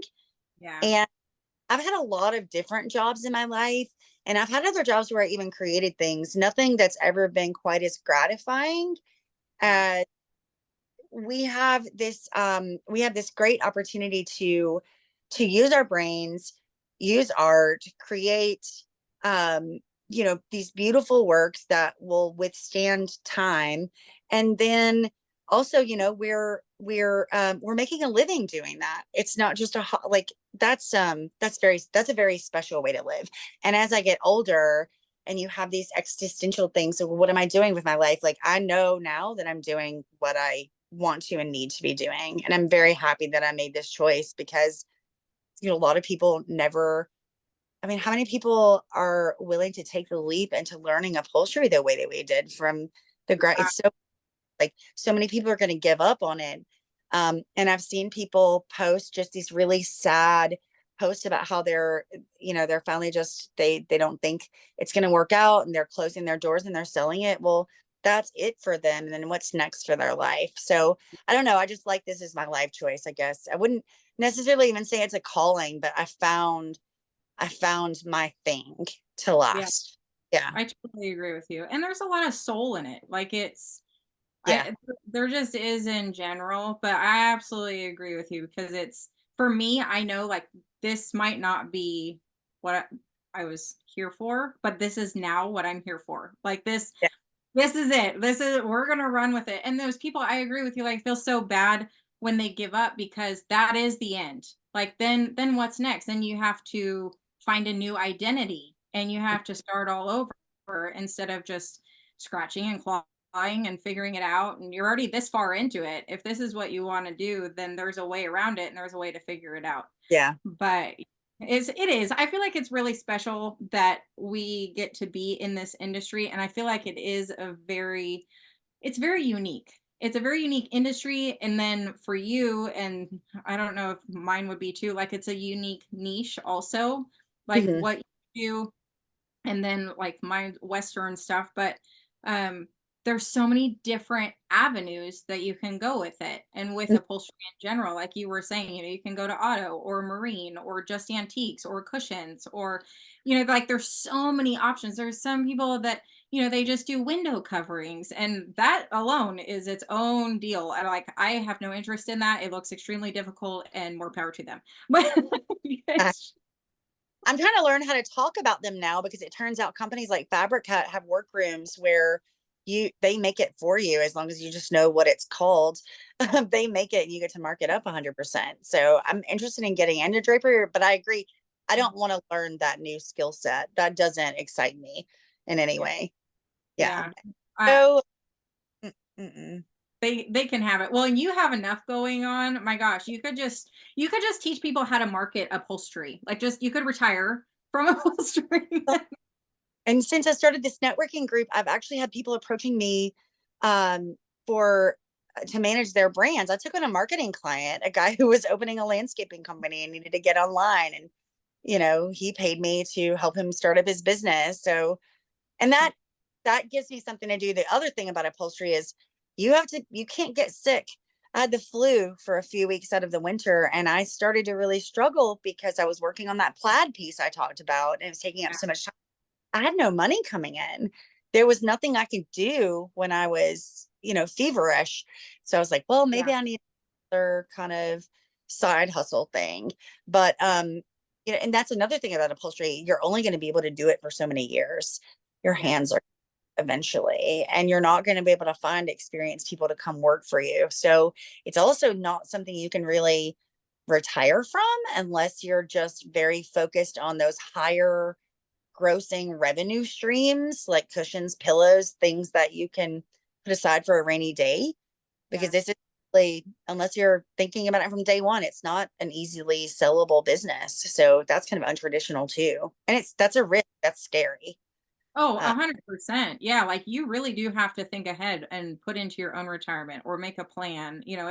It's like feast or famine. I'm sure like you're doing really, really well and you're really, really busy, or you're sick. And then when you're sick, it's like, okay, well, and then you get behind and you have all this catch up to do. And then yeah, it's just and some then one, days like, okay, yeah, yes, it's feast or famine. I had 18 cents in my bank account on Christmas Eve last year. And that was all within a stretch of a week. I lost an employee. Somebody messed up a big project on the very last step. So I had to replace all the material and start over with it. And I went from everything's great, we're flowing, we've got our bills paid, yeah, to, like financially starting over after one bad, couple of moves. yeah, So I don't know. I feel yeah. like I feel like we just went really dark. We talked about how beautiful this is, legacy, and we're creating the world. And You know what? You have to take the highs and the lows. I talked about this on my Instagram stories today. Like it's like a heart rhythm, right? You have the highs and the lows, and if you didn't have either one, you'd be flatlined and you'd be dead. So like you have to roll with it. And with upholstery, I know like there are highs and you are riding that high, and then sometimes all of a sudden you crash and you're like, what happened? Like for instance, I'm working on this little love seat and it's curved, and the fabric this customer picked out initially had no stretch to it whatsoever. And I fought this fabric and oh my gosh, fought it and fought it and fought it. And not only did it not have stretch, it is a huge repeat. I think it's like a 25-inch repeat on this deal. So I'm fighting it and trying to get it to make this curve. And I think it was like $230 a yard or something like this big. Oh yeah, extremely expensive fabric. Finally, I was like, you know what? I'm done. I am not doing this anymore. And I absolutely ate it because it was my choice to call it. I wasn't going to do it anymore, but we switched the fabric to something with a little bit of stretch and it turned out fabulously. Like it just, oh my gosh. So it's those highs and the lows. Like it was like, I'm over here crying to Cody, telling him I want to quit because this is absolutely depressing and this isn't going to turn out. And then the next minute it's like, oh no, we got this. It's okay. Like, yeah, yeah. I'm no, bipolar. Times I'm like, I can't do this anymore. I just need a real job. I'm terrible at this. They're like, yeah, but what about all that work you did in the last few years? And I'm like, I didn't know what I was doing ever. I was faking it the whole time. And that, but for some reason I keep getting customers. It's so weird. stop calling me. Do you know how many times I would have quit in those first few years if I wasn't booked for 6 months? You Yeah. can't, because you still have to finish that furniture. I'm not the type of person that's going to call somebody and be like, come pick this up. I can't do it. Uh, No. and then by the time it came time to get that stuff out, I had new money and things coming in. So I never quit just because I was kind of forced not to. And I'm glad it worked, honestly, I think. Yeah. Oh no, I'm right there with you. Like there are times, same deal, where I was like, I'm done. I'm out. Like Yeah. this. but I had pieces backed up for 6 months or, longer or whatnot. And I was like, And it well, already paid. yeah, yeah, they already, Yeah. they were paid for. So it's like, okay, I guess I'm not going to quit. But then, I remember there was one time where I was like, I'm not going to take any more jobs. I'm just going to see how it goes. And then, then it's like, okay, you get on the other side of it. And it was just that one piece that gave you such a hard time that you're like, I'm done. I don't want to do this anymore. But then, like you were saying, it is also very emotional. Like, I absolutely love like nursery pieces or the Mhm. old family heirlooms. Or like, I did a piece that was a Hungarian film piece from like the late 1800s, and it had 3 or 4 layers of old upholstery on it. And Oh, it didn't wow. look, oh, it was crazy. And it didn't look that bad when I got it in. So I was like, oh, okay. Well, I started to pull it apart and tear it down. And the frame was just, I mean, it absolutely disintegrated. Like as I pulled the fabric off, the frame came with it. Mhm. And it was so cool. It was like this almost a double wide wing back, but not a fully upholstered wing back. Like it had a lot of show wood. It was super pretty. Anyway, I had to end up painting it to save it. But I had pieced this thing back together bit by bit and piece by piece. And now it's this showroom piece. And it's like, okay, if I'm gonna cry, it's gonna be over that piece. Like it came back from the dead. Like it was dead and we brought it back. So It's yeah. So a frame and you're like, why are we recovering this? This is just wood. Like, I yeah. know you have no value with it, but the piece I'm working on now, it was stripped so far down. I could have just made it new, but it's not the same. I don't understand people and our sentimentalities, but we really are. We really, I'm very emotional. Like that, yeah, there's a lot of emotion behind a lot of pieces, whether good or bad. Like I get a lot of pieces from like grandma that passed away and they want it updated, but then they want it updated and restored, but they want to save the old fabric for a pillow or something like that. So it is, I mean, it's cool that Yeah. we get to do those sort of things. But yes, we were like really high in our conversation, like, oh my gosh, this is amazing, we love our job. And then it's like, no, there are also like Terrible. I hate it. it's And a yeah, yeah, yeah. just I've never worked in any job that is so kind of unpredictable from project to project. I feel like I have more control over that now yeah. that I'm getting what I take and what I don't, and I have more kind of power over my pricing and more knowledge about the scope of what I'm actually going to be doing. Um, but I don't want to be unhappy every day too. So I'm not going to take on things that I know that I'm going to fight with, that are going to cause me stress, that are going to cost me money. And sometimes now when I get those in, depending on how I'm feeling, I will go ahead and give them a quote based on how much I know I'm going to hate it. So I may add 25% just to make it so that if I end up getting the job, it'll be worth it for the trauma. Yeah. And yeah, I'm hoping that's going to work out for me. Yeah, because then it's less painful, I think, because you're like, okay, this is worth it. Whereas if you underquote it and then it gives you trouble, then you're like, you know what, this is this is terrible. Like, Or- Yeah, yeah. I'm not gonna make it through this one. And that headspace too, it's almost harder to do the job because it just makes you sick to look at it. Like Yes. when I'm making good money and it's something that makes me happy, I'm happy to come work on it. I'm happy to give it more time. I might think about it at night or come work on it on the weekend, and I'm excited about it. And I wouldn't take a job that was in a toxic work environment. I don't want to go somewhere where I'm unhappy. I'm not going to work for somebody else and be miserable. Why would I work for my customers and myself and still be miserable? That makes no sense. No, So, no. And why?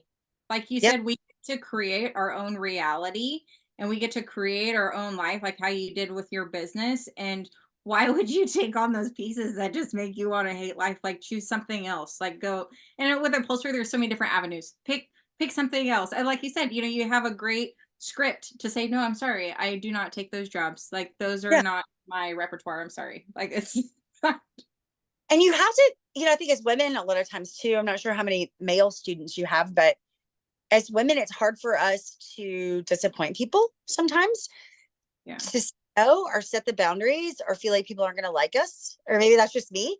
No, Um, me. Yeah. yeah. And I got over the money part a long time ago. Like I don't mind shocking them with a sticker price. Yeah. But I want them to dislike me. So I try to have those friendly interactions where I'm kind of turning something down, or I'm pricing it, high enough to make it worth it for me. I don't even remember where I was going with this conversation, this line of thought, but um, you know, just setting our boundaries and deciding, I'm not going to work on recliners because it hurts my back. I can't make enough money and they don't make me happy. We have to remember that we're creating our reality in this. This is your business. You make your own rules. And just because it's done another way doesn't mean that that's how you have to do it. And you're in a position where you get to, live whatever version of this you want.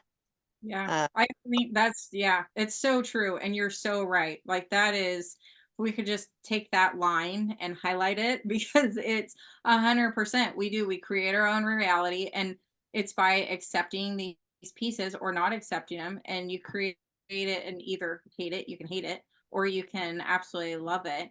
And well, oh my gosh, that reminds me of a piece.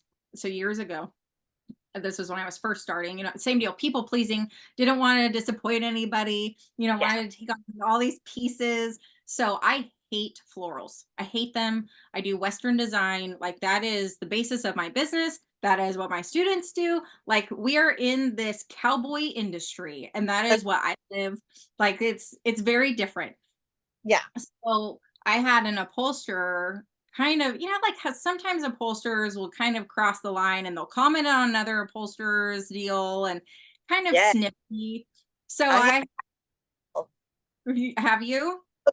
yeah. I don't want to interrupt your story, but yeah, that's a No. huge faux pas. Yeah. So what happened? You just block and delete? Well, I told him he was an idiot and why, and then I blocked him and deleted him. Yes. Yeah. Um, Yeah. So yeah, same deal. So I was brand new, right? Trying to get my stuff out there, trying to get people to like see my pieces. And I was mostly working on pieces I had found, just trying to learn. Like I wasn't really to the point of accepting commissions yet, but I was still accepting some commissions. So this upholsterer was giving me a really hard time because I would not accept certain designs and styles. And he was chastising me, saying that is our job to do our customer pieces how they want them. Any piece that they bring us, how dare you? Like you're ruining the upholstery industry by not accepting the pieces your customers bring you. And right, like I'm in tears. Oh my gosh, like so then after that, because I have this professional who had 20 years or however many years of experience, this voice of authority in my head telling me, well, you have to. You don't have a choice. You have, if a customer asks you, you have to. So then I started to do these pieces that were floral because people asked me, and every day, like I didn't want to do it. It was just, I felt like I was dying inside every single day. And that's the reason I left healthcare, is because it was killing me. Nope. So then it was this like, we'll call it like a soul journey of figuring out like, no, you do not have to take every piece. You can respectfully say no. You can send it to somebody else. And we create our own reality by selecting those pieces from customers or accepting those pieces from customers. And then you chip away at it piece by piece, and you're building your business and you're building your reality piece by piece. So, anyway, yes, I just went off on a tangent, but that's I get it. When I first started, I've hired, let's see, people with experience, probably 5 people that were older than me and that had years and years and years of experience. And they tried to teach me what the rules were. Well, you have to price things this way. You have to reuse every single thing that you can off of the piece, which makes oh, no sense because I'm charging for new things on the piece. Why would we reuse welt if right. we can charge them? You use vinyl and you lie to them and tell them it's leather, they'll never know. All of these standards. And I had one guy look at me and it was about the changes in the industry. And he said, I don't care what anybody says, this is not an art form. And I said, Daryl, this is actually one of the original 5 industrial arts in the world. Like when art was defined, this was defined as an industrial art. So you're wrong. And just Yeah. because you've been doing this longer does not make you any better at it than me. And he wasn't. They No. put out shitty work and they Yeah. had so much experience and they had so much to mansplain to me on a basis. and that I was wrong and I was never going to succeed. And I was either charging too much or too little. And this is just the way it's done. Well, as an entrepreneur, we're creators. The way Yeah. it's done is the way we decide that it's done. And if it doesn't work, fine. But it's Yeah. and yeah, you set your own boundaries. I would like to point out that it's hilarious to me that you were talking about how soul sucking and miserable it was. And you were talking about flowers. Flowers are making you miserable. That's the thing. And I get it, but I know. I love real flowers. I have a beautiful garden, but for whatever reason, and on leather, like if there's flowers in leather, oh, sign me up. But okay. floral prints, I can't. I just can't. I think it's some. I've actually had therapy on this, and I think it's some childhood thing that it just Okay. Yeah. it's just not my deal. So I went along. See, like we do the Aztec prints and the Western, Southwestern, and yeah, Yeah. cowhide and leather, and yeah, Yeah. it's just, and so a lot of my students work with leather, Yeah. and I know there's a lot of upholsterers who don't work with leather, Right. but you do. So when you are walking a client, and you do vinyl a lot too. So when you're making that decision, or a client's making that decision, vinyl versus leather, is there like steps you walk them through? Like, how do you kind of get them to that end result of what they're selecting for their piece? So a lot of people don't actually know the difference in vinyl and leather. I've had so many people come to me and say, I need to replace my leather, whatever it is. And you have to gently explain to them the difference in leather and vinyl versus maybe like a bonded leather, which is just basically vinyl with leather scrap glued to it. Um, Uh, or say the leather is peeling off of my sofa. That's because you don't have genuine leather. What you have is basically a vinyl product. yeah. Um, when we have people that come in and they use the word leather and they want leather, I will show them the difference. And just very gently, not saying like, hey, you're an idiot, you don't know what vinyl is. Uh, but saying something like, marine vinyl may be more suitable than leather for this type of application, because if we're putting this on your yacht, if they have a yacht, it could go one way or the other. They know how to care for it. That's what Right. they want it on the indoor cushions, and they're going to go with leather. But a lot of times I will steer them toward marine vinyl just by kind of redirecting them and saying, this is has a great a feel of leather, and it has this look, but it's going to last and it doesn't require the upkeep. And that allows them to kind of save face and go, oh yeah, yeah, yeah, let's do that instead. Um, Right. who wants a project in genuine leather, they also um they know what that means and they know what they're asking for, right? And you can kind of tell the difference. Yeah. Right. And I love working with leather. We don't get to do it as often as I would like, just because of I don't know how many people want leather furniture in my city. I guess it's not, you're in Montana, right? I'm sure that No, you I'm in have, California. you're in California. Okay. Why did I think Montana? Oh, well, maybe You're because I'm traveling to Montana. I'm traveling to Montana for a workshop. Maybe that was it. Okay. maybe your furniture reminds me of Montana. Maybe. I'll That's take that. your time zone. Okay. Now it's all coming together. We Um, were trying to put it all together. Yeah. Yeah.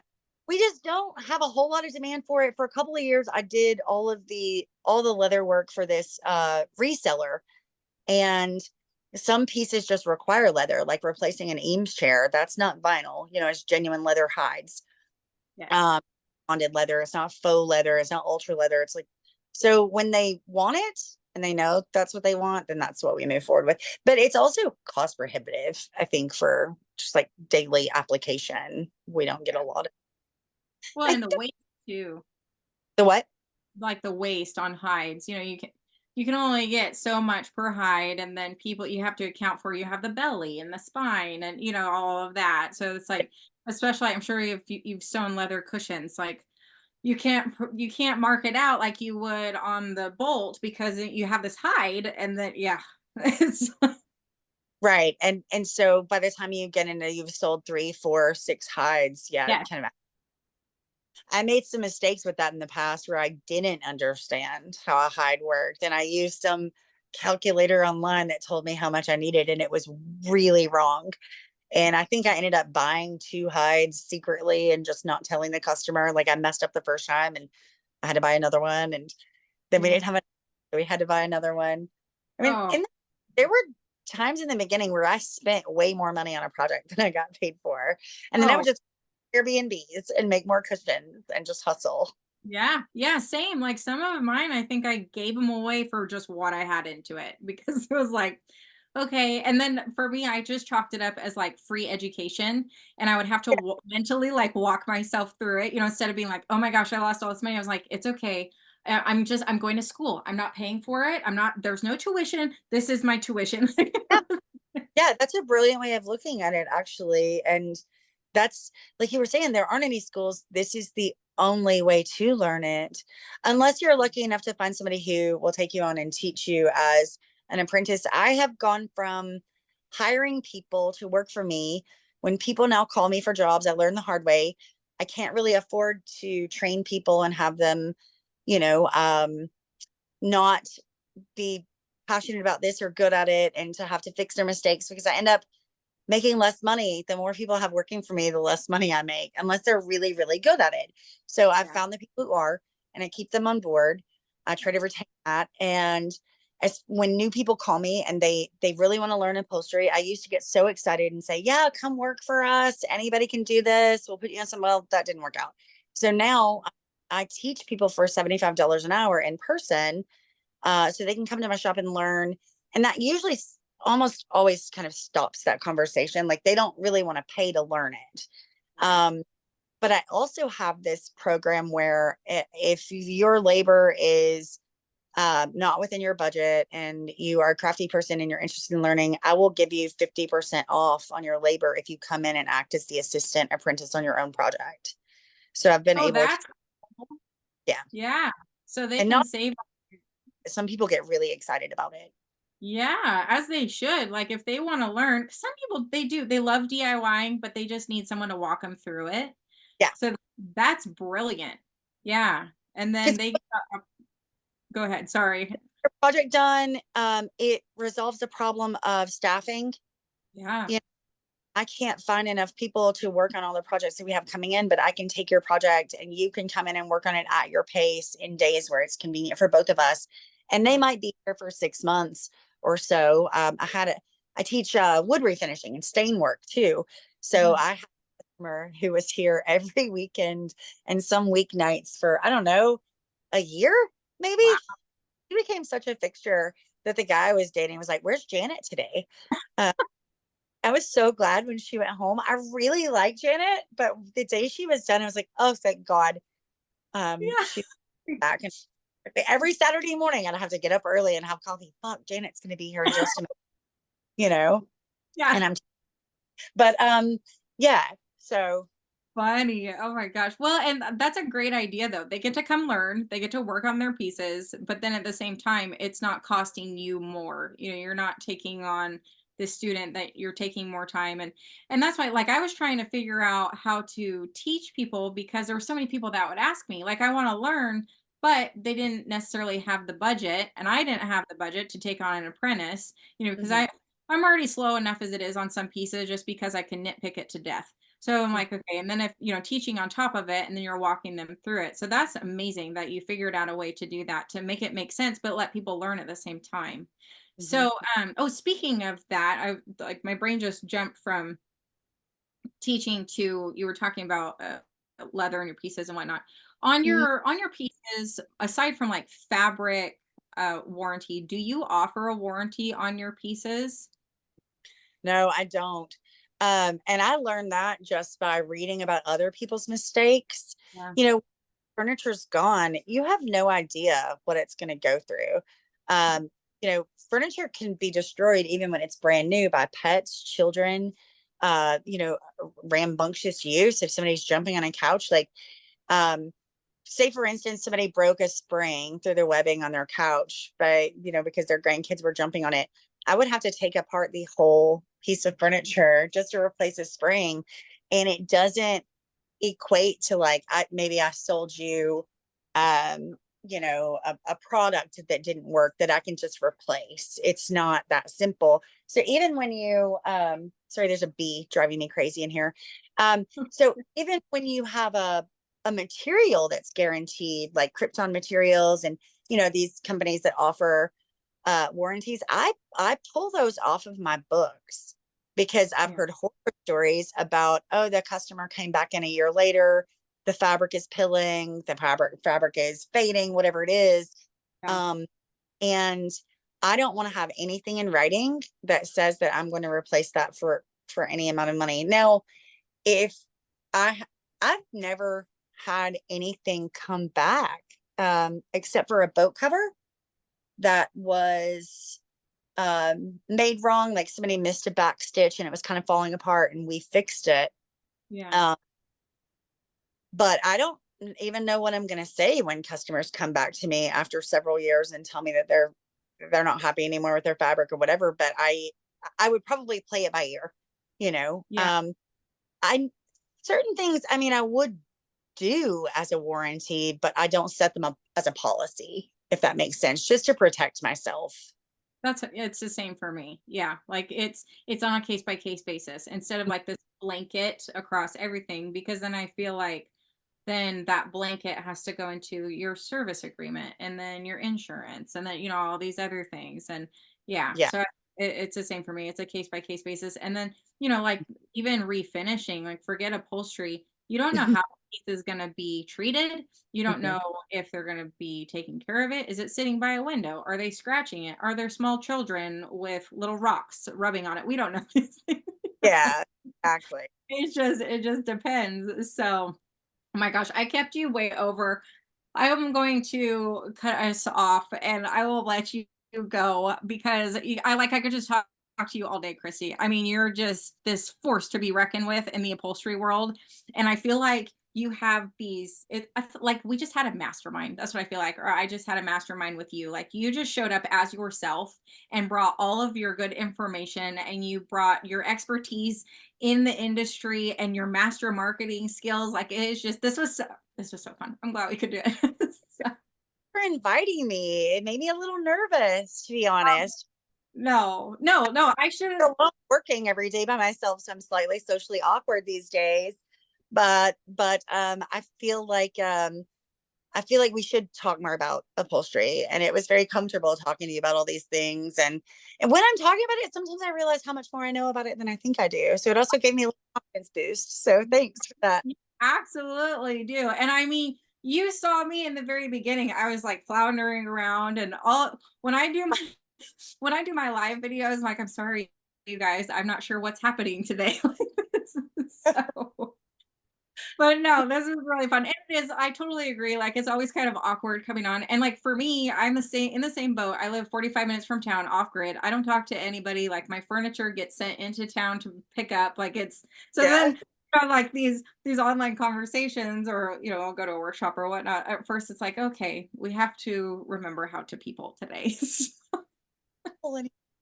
Yeah, I need to get out more. This was good. This is a great practice. Thank you. Right. I totally agree. So anyway, before we go, can you tell people where they can find you, how they can get a hold of you if they want upholstery work done, if they want to follow you for any teaching skills you have, or maybe they want to send you their piece and come work with you and tear it down. Like how do they get a hold of you and figure out where to find you?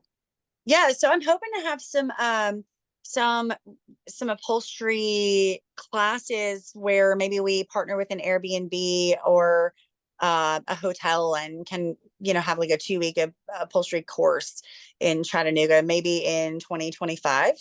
Oh, So they could watch my Facebook for that. It's something that I just stay so busy I haven't committed to. But as far as to find out what we're doing, and always message me with any questions or let's be friends. It's Cristy Pell, CRISTYPOWELL. And the businesses are facebook.com/Chattanooga Cushion Company and facebook.com/Cumberland Canvas. And perfect. very, very available online.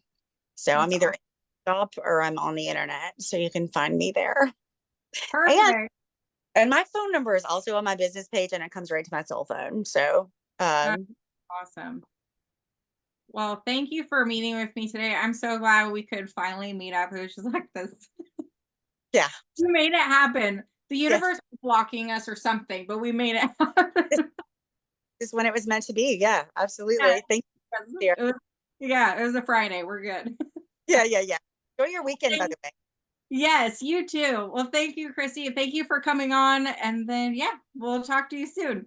All right. Thanks. Bye. Bye.